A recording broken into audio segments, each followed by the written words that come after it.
जय हिंद फ्रेंड्स। जैसे I have promised to all of you that I'll teach about the William Shakespeare, his life sketch and his works.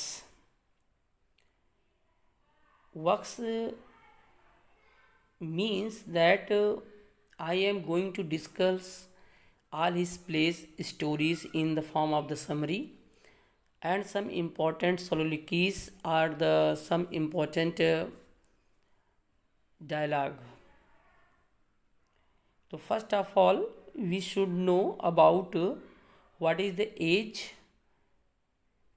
of the William Shakespeare, or from which age he is belonged. वो किस as से belong करते थे, ये भी जानना बहुत ज़रूरी है। फिलहाल today I am only going to teach the life sketch of the William Shakespeare, है ना। अब देखिए फ्रेंड्स, इसमें अधिकतर लोग क्या कर देते हैं, यहाँ जो शेक्सपियर है इसको हम प्रोनाउंसिएशन में ऐसे कर देते हैं, शेक्सपियर कहते हैं। This is the totally wrong pronunciations.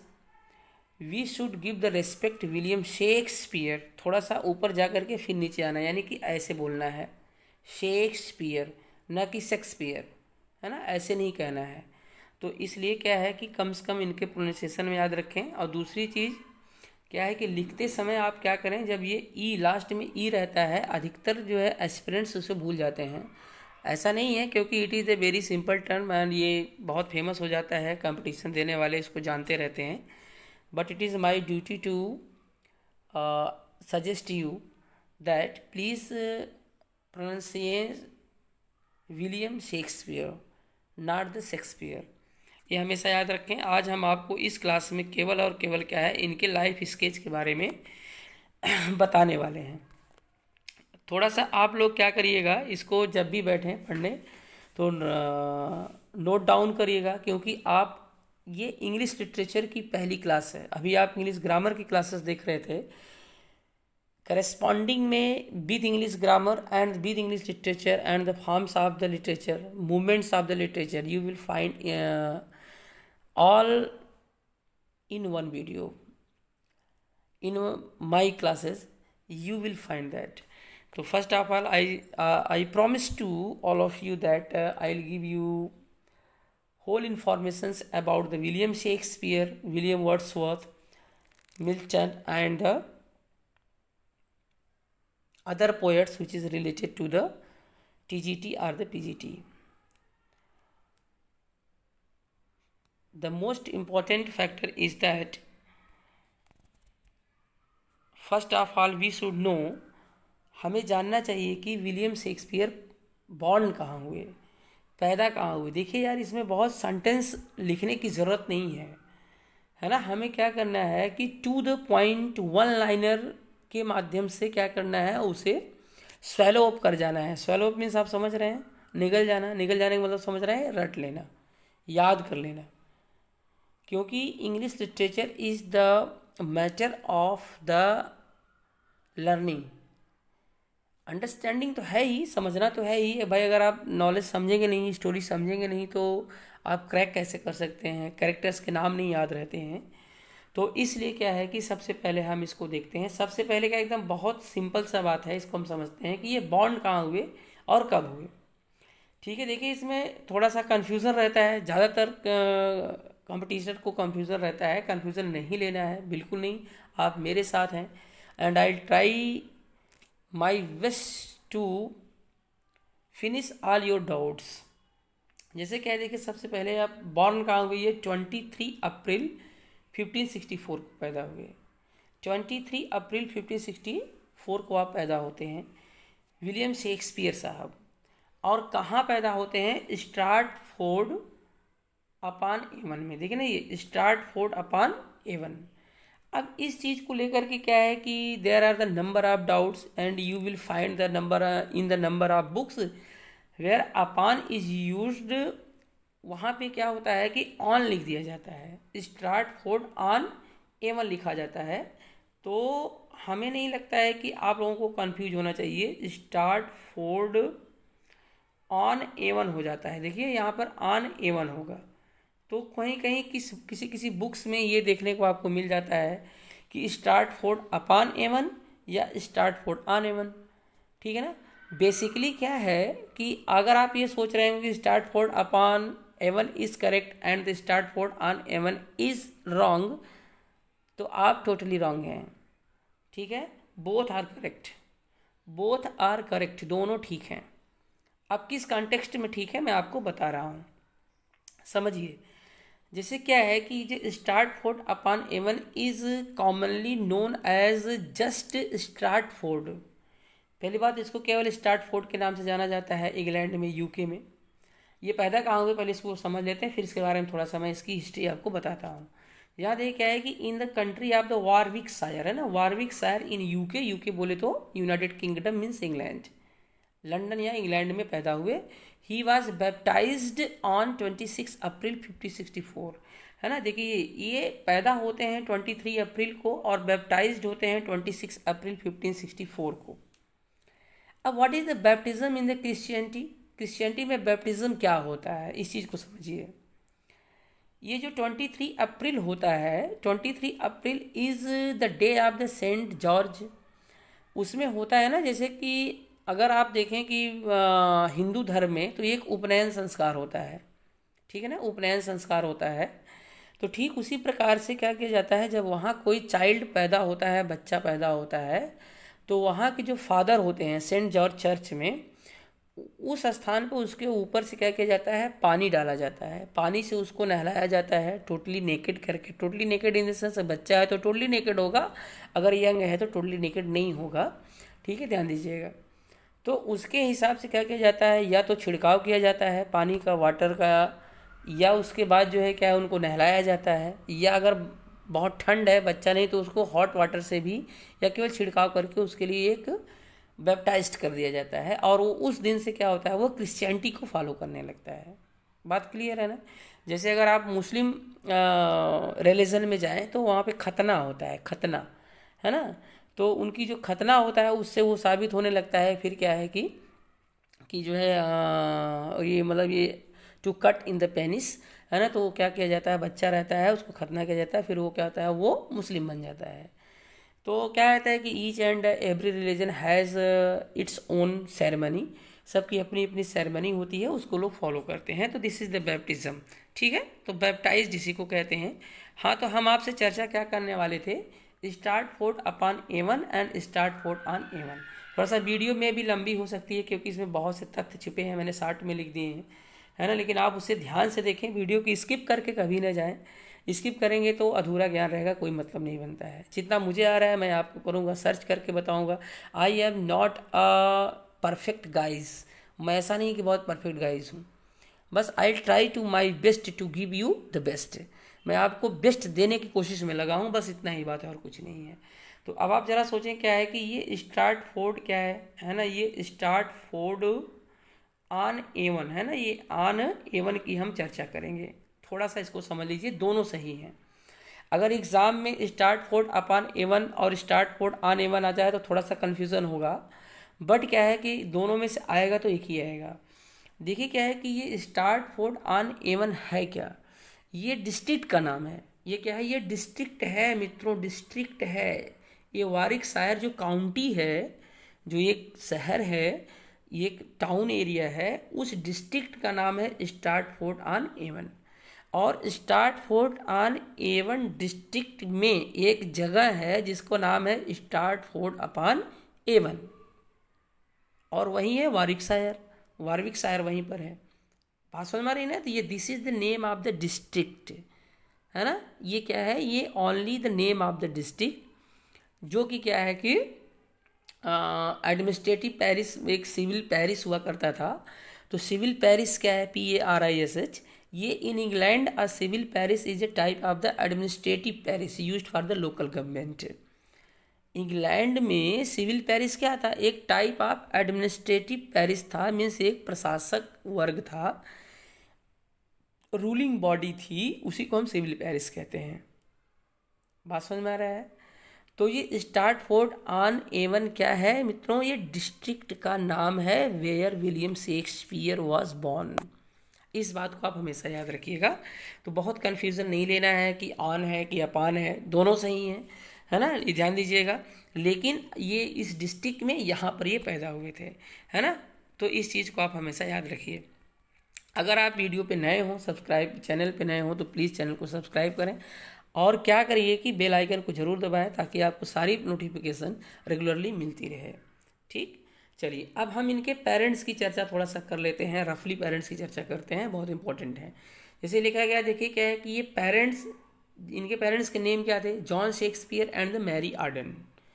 अब मैंने इक्वल का साइन क्यों दिया है भाई, मैं क्यों दिया जानते हैं ना, क्योंकि हस्बैंड एंड वाइफ को इक्वल का दर्जा मिलता है, इसलिए उनको इक्वल से दिखाया जाता है साहित्य की दुनिया में, है ना। तो John Shakespeare is equal to Mary Arden. It means क्या होता है कि जॉन शेक्सपियर उनके पिताजी का नाम था, फादर का नेम था, एंड मैरी ऑर्डन उनकी माता जी का नाम था। अब जॉन शेक्सपियर क्या थे, जॉन शेक्सपियर यानी जॉन, मैंने केवल शॉर्ट फॉर्म में लिखा है John, mean John Shakespeare was a glove maker, है ना, ग्लोब मेकर थे उनको, क्या थे, और he served on the town council.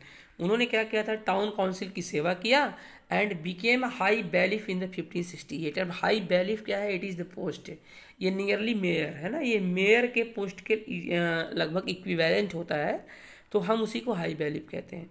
ये एक इंपॉर्टेंट टर्म है, ये पूछा जा सकता है एग्जाम में, आप लोग ध्यान दीजिएगा, इसे पॉइंट करिएगा, नोटिस जरूर करिएगा कि ये हाई बैलिफ इट मीन्स होता है कि in 1568 the father of the William Shakespeare got a position, है ना, in his county Warwickshire, a high bailiff in 1568 which is equivalent to the mayor in the local government. Local government में mayor के बराबर होता है, बात समझ में आ रही है। ठीक है, अब देखिए क्या है, वो ग्लोब मेकर तो थे ही, उसमें कोई दिक्कत नहीं है, लेकिन उनके बारे में ये भी कहा जाता है, it is said he was wool dealer, है ना, ऊन बेचते थे यार, और मनी लेंडर थे। अब मनी लेंडर क्या होता है, यानी कि जो सूद पे पैसा देता है उसे मनी लेंडर कहते हैं, उधारी जो पैसा देता है उसको मनी लेंडर कहते हैं। बात क्लियर हो रही है, ठीक है, इतना इनके बारे में हम समझ जाते हैं। अब देखिए क्या है कि मैरी आर्डन के बारे में थोड़ा सा हम जानकारी लेते हैं, उनकी माता जी मैरी आर्डन। ये आर्डन शब्द बहुत इंपॉर्टेंट है। आर्डन क्या है, ये फॉरेस्ट ऑफ आर्डन का भी आप उल्लेख पाएंगे, है ना, मैरी आर्डन। अब मैरी आर्डन क्या थी, ये हेनले स्ट्रीट में रहती थी। कहाँ पर, इंपॉर्टेंट है, लिख दे रहा हूँ। देखिए क्या है कि ये हेनले स्ट्रीट में रहती थी ये मैरी आर्डन, एक रिच फैमिली से थी, डिसेंट फैमिली से थी, हेनले स्ट्रीट में रहती थी। और ये क्या थे कि यहाँ पर ये क्या है, ये इनका विलेज का नाम था विल्मोकोल, है ना, ध्यान दीजिएगा।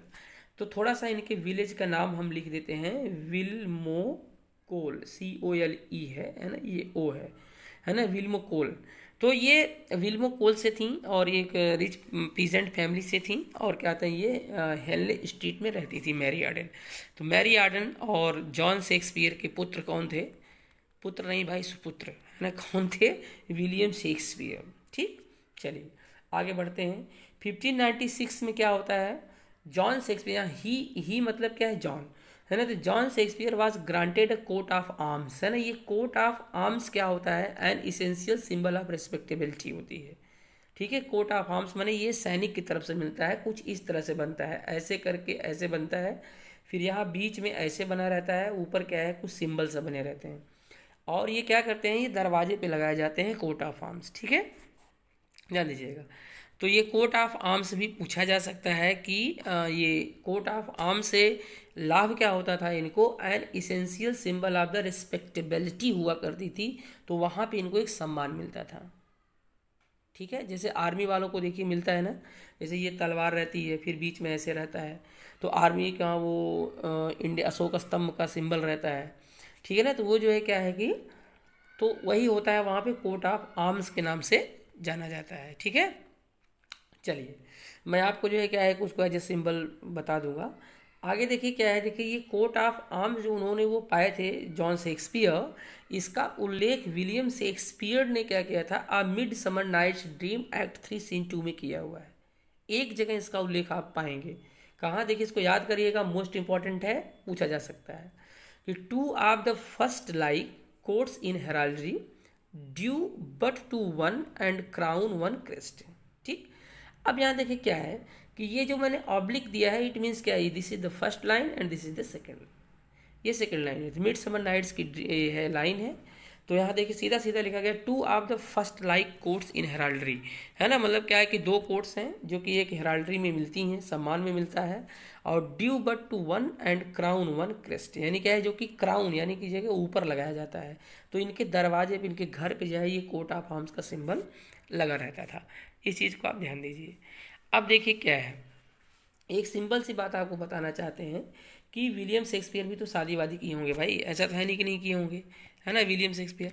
तो ये क्या किए, देखिए विलियम शेक्सपियर का जो मैरिज हुआ था ये एनी हैथवे से हुआ था। किससे हुआ था, एनी हैथवे से हुआ था। और Anne Hathaway was 6 year older than the William Shakespeare.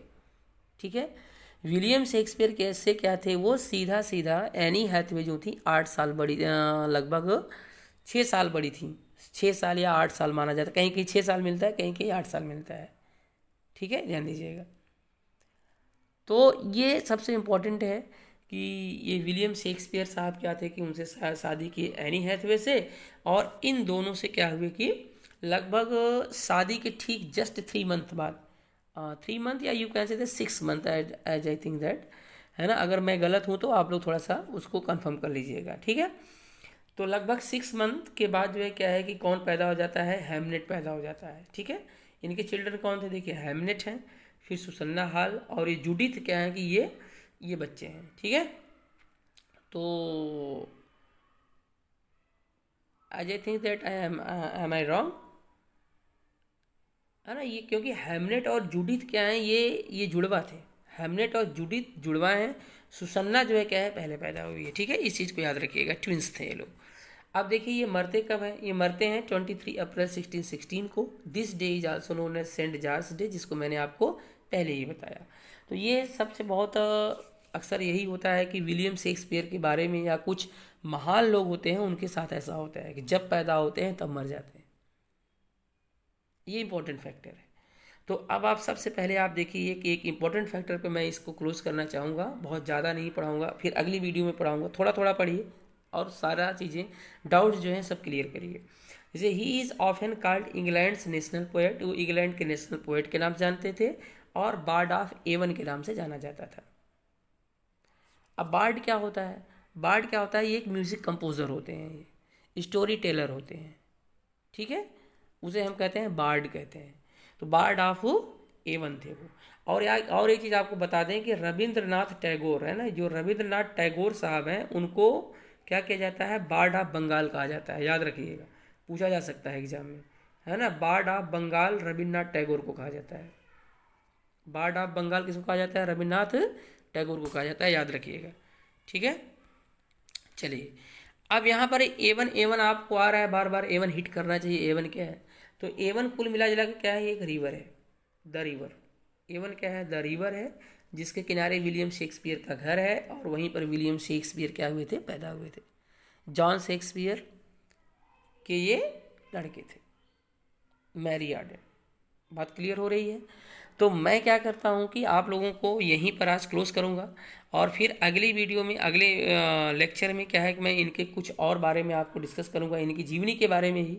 आप लोग ध्यान दीजिएगा, अगर पीजीटी टीजीटी क्वालिफाई करने हैं तो सारे राइटर्स के लाइफ स्केच एकदम शीशे की तरफ साफ होने, क्रिस्टल क्लियर होना चाहिए। आप उसमें कुछ मत करिएगा, केवल उनकी लाइफ स्केच के बारे में, उनके वर्क्स के बारे में डिटेल में एकदम स्टडी करिए, और जहाँ से भी ज्ञान मिलता है तहाँ से लेते रहिए, कोई दिक्कत नहीं है। वीडियो यदि आपको पसंद होती है तो आप इसे क्या करें, ज़रूर लाइक करें, शेयर करें, सब्सक्राइब करें, बेल पे दबाएं। धन्यवाद।